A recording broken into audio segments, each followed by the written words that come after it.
जय हिंद किसान साथियों, मैं अनिल कुमार जय हिंद नर्सरी से। आज मेरा सौभाग्य है कि पूसा के जो साइंटिस्ट है IARI ICR के, और वो हमारी नर्सरी पे है और काफ़ी हमने किसानों को भी जानकारी दी और सर भी थे।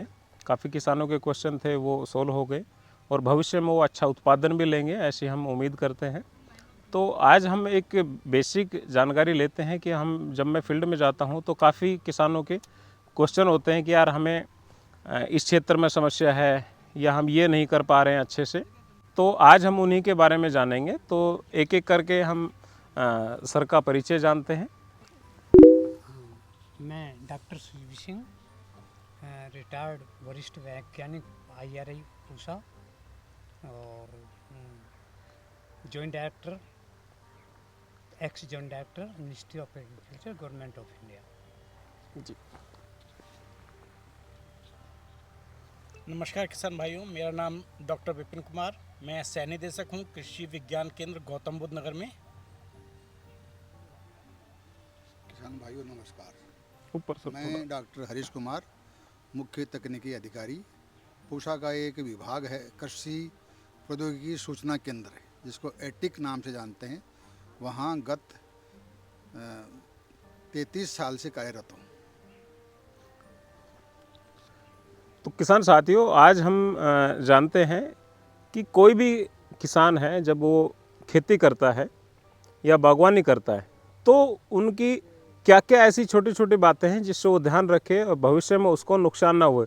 क्योंकि काफ़ी हमने देखा गया है कि जी बागवानी कर ली, पता लगा उसके मिट्टी पानी उसको मैच नहीं कर रहा है, वैरायटी मैच नहीं कर रही है। तो ये छोटी छोटी बातें हैं। तो हम डॉक्टर साहब से जानते हैं कि डॉक्टर साहब इसमें मौसमकार इसका क्या योगदान है।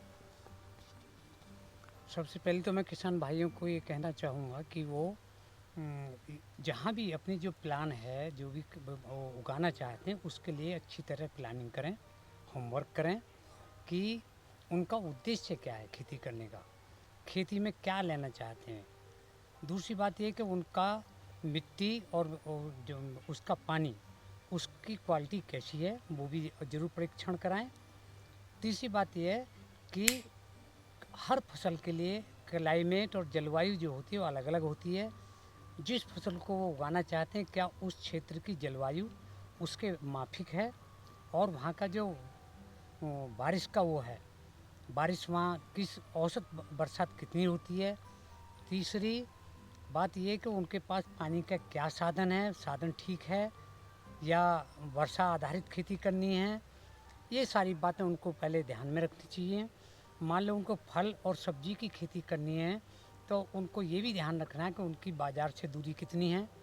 वहाँ से आपको जो बीज या प्लांटेशन जो सामग्री है पौधों की, वो मिलना, लाना ले जाना और वहाँ से परिवहन के साधन क्या क्या हैं, ये सारी बातें ध्यान में रखनी होती हैं।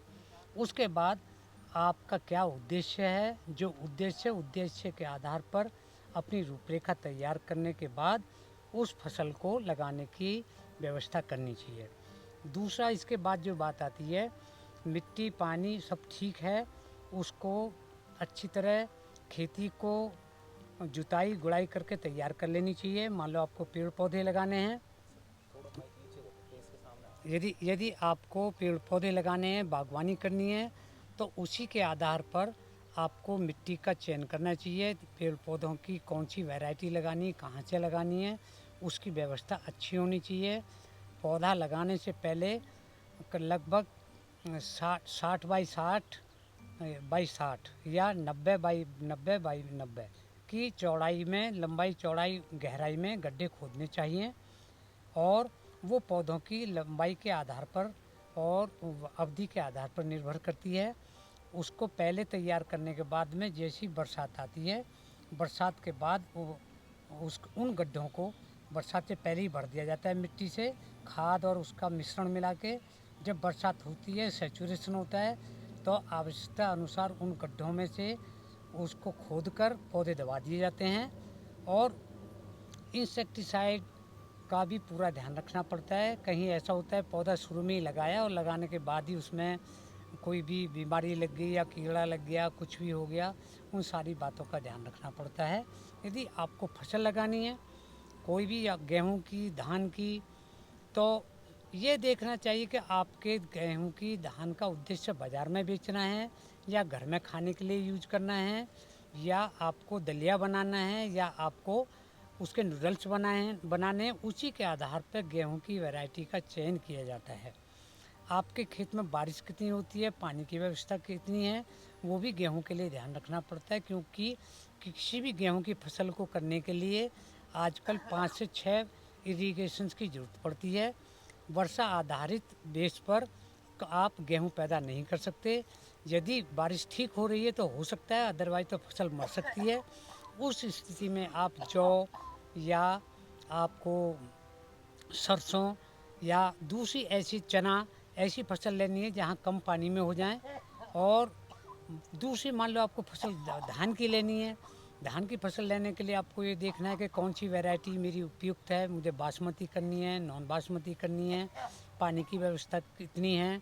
आजकल पानी की व्यवस्था ज़्यादा नहीं है, तब भी आजकल डायरेक्ट सोइंग धान की चल रही है। उसके आधार पे भी आप धान की बुआई कर सकते हैं। यदि आपके यहाँ पे बारिश नहीं है, पानी कम है, तो आपको फिर ज्वार है, बाजरा है और उड़द हैं। शॉर्ट ड्यूरेशन बारिश होती है, उनका ध्यान रखना है। मानसून 3 तरह के होते हैं। कभी कभी मानसून शुरू में आ जाता है जल्दी, बीच में नहीं आता, बाद में आता है। और कभी ऐसा होता है पूरे जुलाई तक मानसून नहीं आता, फिर अगस्त में मानसून आया, अगस्त रहा, सितंबर में नहीं रहा। कभी कभी क्या होता है कि अगस्त सितंबर में लगा, जुलाई में नहीं रहा। कभी जुलाई और अगस्त में आता है, सितंबर में नहीं आता है। ऐसी जगह पर किसानों को शॉर्ट ड्यूरेशन या कम अवधि वाली फसलों का चयन करना चाहिए। और लाइफ सेविंग इरिगेशन, जिसको हम कभी कभी बीच में सूखा पड़ जाए तो हमको बारिश देने की पानी देने की व्यवस्था हो, इस रूप में हमको सिलेक्शन करना चाहिए। बात आती है रबी फसलों की। रबी फसलों में यदि आपको पानी समुचित अवस्था में है तब ठीक है, नहीं तो आप उसके टाइम पर शॉर्ट ड्यूरेशन सब्जियों की फसलें उगा सकते हैं, जिनमें गाजर है, मूली है, शलजम है और मेथी है, जो 2 महीने 3 महीने में तैयार हो जाती हैं। इसी प्रकार इन बातों को ध्यान रख के आप अपनी फसलों का और बीजों का चयन करें। जी धन्यवाद। धन्यवाद सर।